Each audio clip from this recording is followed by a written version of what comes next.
Non c'è dubbio che la raccolta differenziata sia indice di assoluta civiltà, ma quando si registrano troppi disservizi non si può restare in silenzio e subire come se nulla fosse.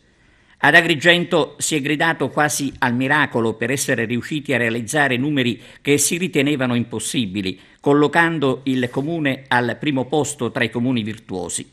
Adesso però, dopo l'ennesimo disservizio che ha lasciato e continua a lasciare anche oggi diverse zone del capoluogo con l'umido davanti alle abitazioni, roba da autentico schifo, è giunto il momento di dire basta. E basta lo dicono i cittadini e lo dice anche il comune che a quanto pare avrebbe già sanzionato l'impresa che gestisce la raccolta dei rifiuti. Non ci hanno nemmeno comunicato, dicono dal comune, la mancata raccolta, cosa che ci ha impedito di adottare interventi preventivi per evitare il disagio delle utenze. Cosa succederà adesso? Dovremmo magari occuparci di qualche protesta indetta contro la sanzione del comune?